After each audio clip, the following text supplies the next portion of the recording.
अस्सलाम वालेकुम नाज़रीन, आज की वीडियो में हम आपको बताएंगे पाकिस्तानी इंडस्ट्री की मरूफ अदाकारा आयज़ा खान अपनी मासूम बेटी पर तनकीद से शदीद गुस्से में आ गई हैं।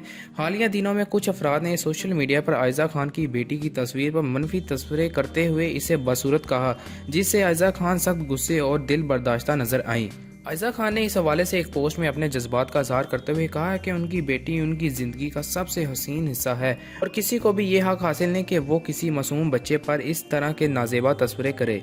आयज़ा खान ने मजीद कहा है कि इनके फैंस और कुछ लोगों का ये रवैया इनके लिए मायूस कुन है और उन्हें दिल आज़ादी का सामना करना पड़ा है।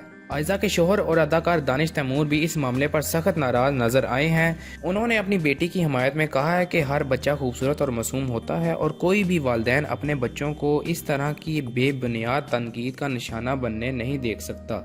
आयज़ा खान ने अपने चाहने वालों से दरख्वास्त की है कि वो इस तरह की नाजेबा और मनफी तस्वीरों से गुरेज करें और दूसरों के बच्चों की भी वैसे ही इज़्ज़त करें जैसे वो अपने बच्चों की इज़्ज़त करते हैं। नाज़रीन, अगर आपको हमारी वीडियो पसंद आई हो तो इसे लाइक करें, चैनल को सब्सक्राइब करें, बेल आइकन को क्लिक करें ताकि आपको हमारी आने वाली हर लेटेस्ट अपडेट मिलती रहे।